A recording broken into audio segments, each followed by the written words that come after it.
Hello，各位你哋好，歡迎嚟到匯市閒情嘅時候啦。嗱，咁今日咧就同大家講乜嘢咧？同大家講一隻貨幣，呢隻貨幣咧我平時咧比較少講啲嘅，OK 啊，就係瑞士法郎，OK 啊。好啦，點解今日會同大家提瑞士法郎咧？咁未講呢隻貨幣之前咧，先要講少少。如果大家記得嘅話，我喺之前咧其實已經提及過啦，日元對美金咧，如果喺158以下嘅水平嘅話咧，OK， 不妨係大膽吸納㗎，OK 啊。咁而當其時講過啦，OK， 因為咧今年咧2026年咧，其實自己本身係睇好日元咧，睇高一線嘅，OK 啊。咁而當中咧有唔同嘅原因啦，而當中其中一個最主要原因就係因為咧美國同埋日本個息差咧，OK 係逐步收窄，OK 啊。咁從而咧就引發啲所謂嘅叫拆倉潮，OK， 咁即係乜嘢咧？即係話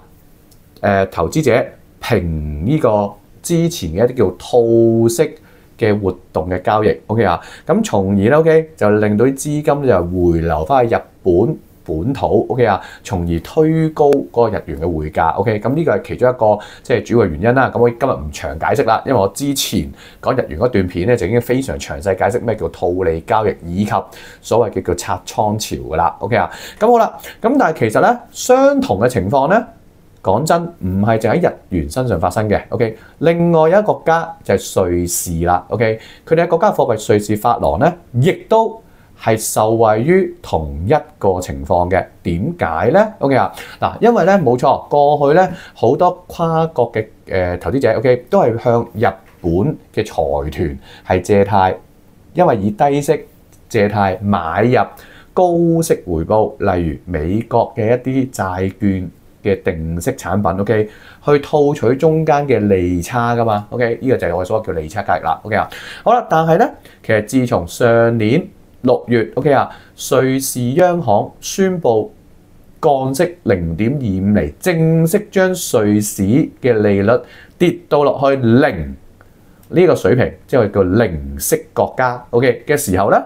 其實已經有一啲跨國性嘅投資者咧 ，OK 係轉態㗎啦 ，OK 分散風險，因為做同樣效果 ，OK 啊，向瑞士嘅一啲財團借入低息嘅貸款 ，OK 啊，跟住就去買入 OK 一啲較高嘅定息回報產品，從而套取中間嗰個嘅利潤 ，OK 啊，其實即係之前日元所做緊嘅動作係一模一樣 ，OK， 只不過而家揾到第二個國家佢嘅借貸成本 ，OK。一樣咁低，甚至乎現在比日本更低添可能 ，OK 啊，咁所以咧 OK 呢個所謂嘅叫套利活動咧嘅主角 OK 啊，就由日本就變咗做瑞士啦 ，OK 啊，咁好啦，咁但係今年咧，因為大家講緊咩啊，係美國不斷會減息 ，OK 對邊個國家都好啦，嗰個嘅叫做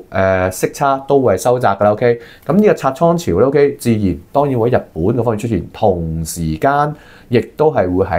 瑞士嗰方面出現啦 ，OK。所以背後嘅理論其實係一模一樣嘅啫 ，OK 啊，咁所以咧，當呢個今年2026年呢個拆倉潮嘅活動係積極嘅時候咧 ，OK， 受惠嘅就不單止係日元 ，OK 啊，瑞士法郎亦都會因此咧而係走高㗎 ，OK 啊，咁而咧個事實係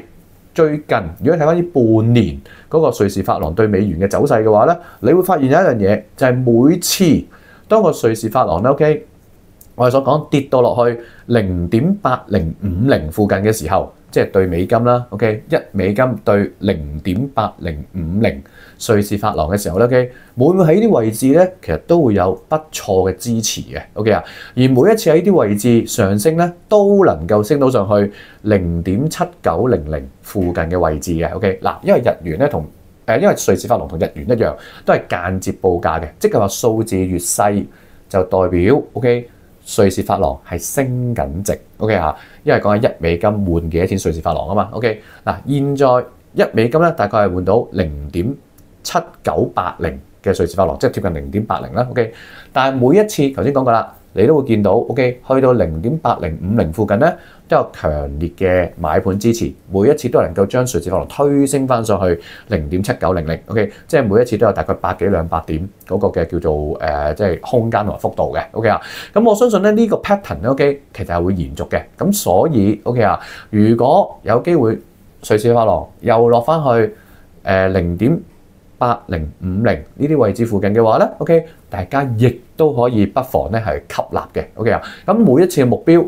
按道理都應該係可以睇到上去咧0.7900以上嘅水平㗎。OK 啊，嗱咁今日咧 OK 就俾一隻咧比較少建議嘅貨幣咧 OK 就俾大家啦。咁希望對大家有啲新鮮感，同埋可以好好咁辦啦。OK 啊，好啦，咁今日節目時間咧亦都到呢度啦。OK， 咁如果大家有任何問題嘅話，歡迎隨時 DM 我。OK， 咁希望 OK 真係咧能夠直接解決你哋嘅問題啦。OK 啊，咁仲有如果中意段片嘅話咧，希望大家 share 多啲出去，同埋俾啲 like 啦。OK， 咁啊記住，如果你 share 多啲出去嘅話咧，呢個係我嘅拍片嘅動力嚟。OK，咁啊多謝各位。OK， 咁好啦，咁今日嘅時間真係到啦。OK，拜拜。